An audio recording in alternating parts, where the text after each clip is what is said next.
여러분 안녕하십니까? 100명 넘는 무더기 확진자가 발생한 경기도 남양주의 플라스틱 공장 집단 감염 속보로 시작합니다. 확진자는 더 늘어서 공장 직원 또 직원의 가족 그리고 옆 공장의 직원도 확진됐습니다. 그런데 지금까지 첫 번째 환자로 지목됐던 환자보다 더 먼저 의심 증상을 보인 제3의 직원이 확인됐습니다. 감염 전파가 더 오래 진행됐다는 건데요.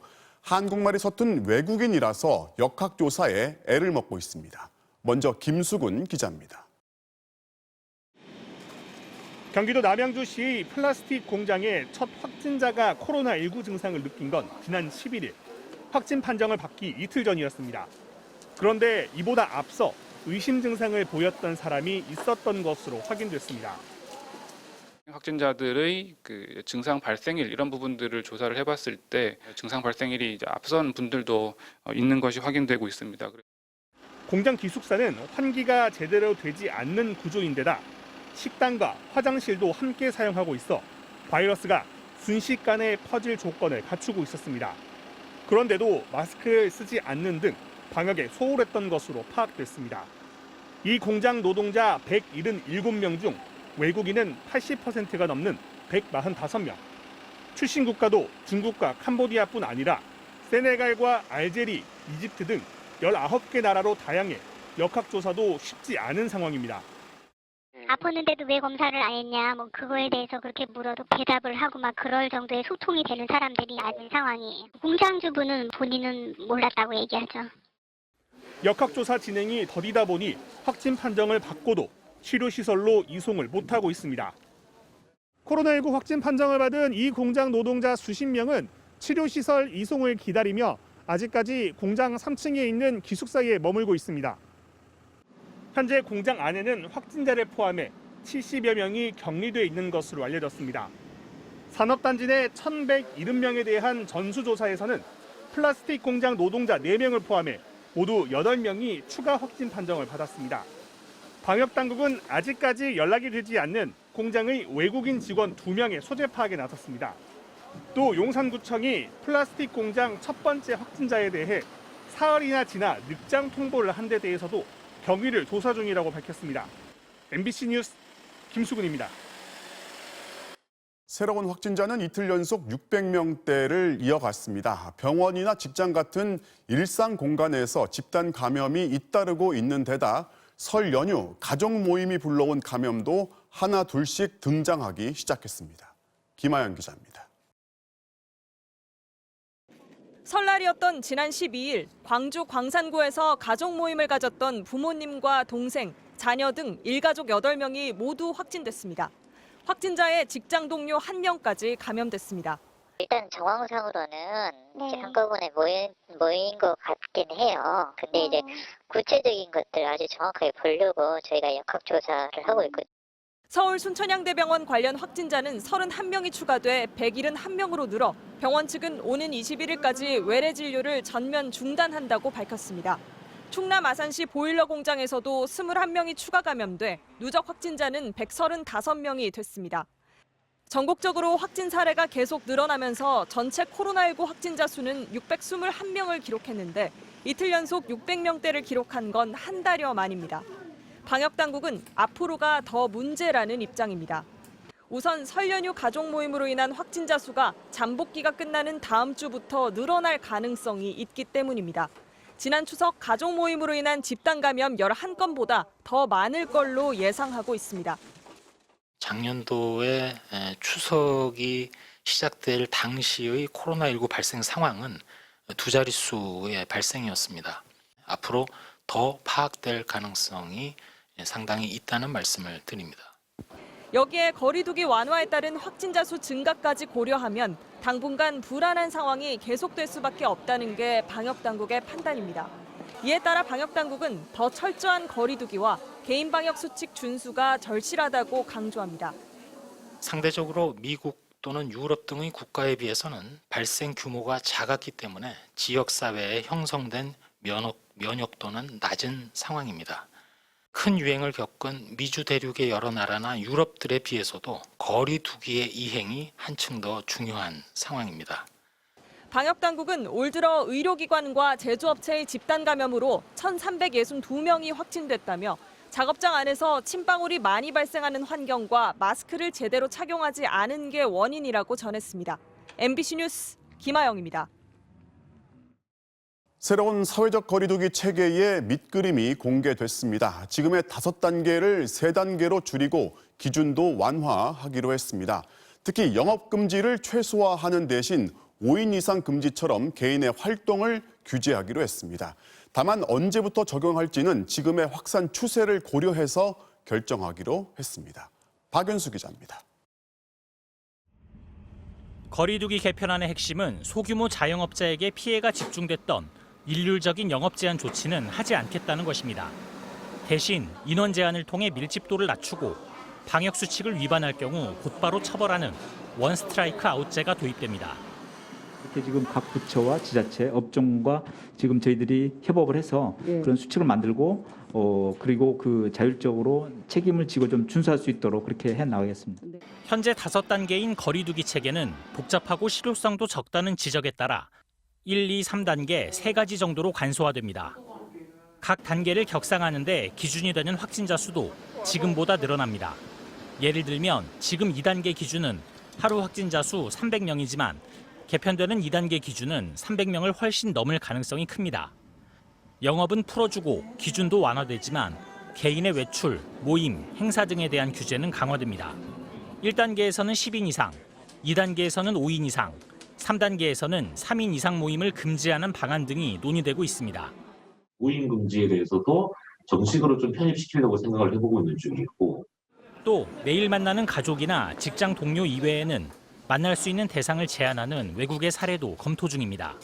하지만 미인과 종교시설 같은 방역 사각지대를 어떻게 해소할지, 확산 위험이 큰 중점 관리 시설을 어떻게 지정할지 세부적으로 보완해야 할 게 많습니다. 이거를 설계하는 과정에서 분명히 또 잡음이 나올 거고 또 형평성 논란이 나올 것 같아서 좀 부분이 우려가 된다라는 말씀을 드리고 싶습니다. 3차 유행이 다시 되살아나는 조짐을 보이고 있는 점도 변수로 떠올랐습니다. 섣불리 방역 기준을 완화했다간 확산을 부채질할 수 있기 때문입니다. 이에 따라 방역당국은 거리두기 개편을 준비는 하되 실제 적용 시점은 상황을 봐가면서 판단할 방침입니다. MBC 뉴스 박윤수입니다. 정확히 1년 전 오늘 대구에서 국내 31번째 확진자가 나왔습니다. 그게 1차 유행의 시작이었습니다. 코로나19에 대해서 아직은 잘 몰랐던 그때 대혼란의 한복판에 있던 대구는 지금 어떨까요? 다시 3차 유행의 한복판에 서게 된 지금 1차 유행의 1년을 돌아보겠습니다. 먼저 손은민 기자입니다. 동네에서 쉴 새 없이 앰뷸런스 소리가 울려 퍼지고 마치 재난 영화의 한가운데 들어와 있는 느낌이라고 며느리는 전했다. 아들 내외는 물론이고 어린 손주들이 걱정스러워 애가 탔다. 숨이 넘어간다고 열이 너무 많이 난다고 하시는 환자분들한테 해줄 수 있는 게 아무것도 없는 거예요. 생과 사로 이렇게 왔다 갔다 하는 그런 모습들이 조금 나는 아무것도 아닌데 내가 해줄 수 있는 게 없는데 그런 것들이 너무 힘들었던 것 같아요. 정확히 1년 전 오늘 31번 확진자, 대구의 첫 코로나 환자가 입원했던 대구 의료원. 야전 병원 갔던 혼돈은 이제 없습니다. 신유정 간호사는 그때와 마찬가지로 음압 병동을 지킵니다. 환자분들이 한 번씩 퇴원하기 전에 이렇게 편지도 써주시고 하면은 좀 마음도 저희 기분도 좋고. 그렇다고 끝난 게 아닙니다. 현재 이곳에서 치료받는 코로나19 환자는 53명. 방호복을 입고 버텨야 하는 시간은 지금도 계속됩니다. 이게 층층마다 환자분들이 계시니까 이게 계단을 통해서 올라가면은 숨도 차고. 어제는 진짜 눈앞에 별이 보이더라고요. 너무 숨이 차가지고. 1년 전 폭증하던 코로나 환자를 위해 병원을 통째로 내놨던 대구 동산병원. 이곳을 거쳐간 코로나 환자가 1,800여 명에 달합니다. 멀쩡하게 걸어 들어오셨는데 50%, 60% 막 이렇게 체크되었던 환자분도 있으시거든요. 코로나에 대해 너무 몰랐던 그때 고통스러운 시행착오는 자산이 됐습니다. 의료진의 업무 배치, 환자의 이동 동선, 본격적인 코로나19 대응 체계의 모든 것이 역설적으로 이곳 대구에서 만들어졌습니다. 초기 3일 동안 거의 한 200명 넘는 환자를 받았었거든요. 대규모의 환자를 바로바로 입원시킬 수 있는 그런 시스템을. 대구 시민에게 코로나는 어떻게 기억되고 있을까요? 한 재단에서 코로나19 쓰기 117편을 받았는데 여기 쓰인 31,377개 단어를 빅데이터 분석했습니다.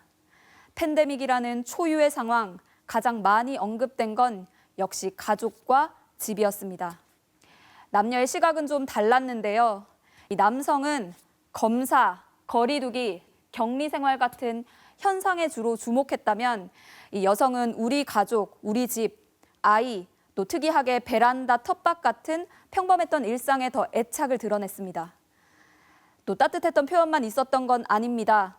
코로나 사태, 이 공포 영화, 봉쇄와 같은 단어도 많이 언급됐는데 당시 시민들이 느꼈을 불안함, 두려움이 고스란히 드러납니다. 그런데 공포의 대상은 코로나만이 아니었습니다. 1차 대유행의 중심에 신천지라는 종교단체가 등장하면서 끌어오른 혐오와 차별이 대구로 쏟아졌던 겁니다. 이어서 양관희 기자가 보도합니다. 대구에 사는 서창호 씨는 지난해 5월 충주의 한 음식점에 들렀습니다. 입구에 대구 경북 주민은 출입 금지라는 문구가 내걸렸습니다. 씁쓸했지만 감내했습니다.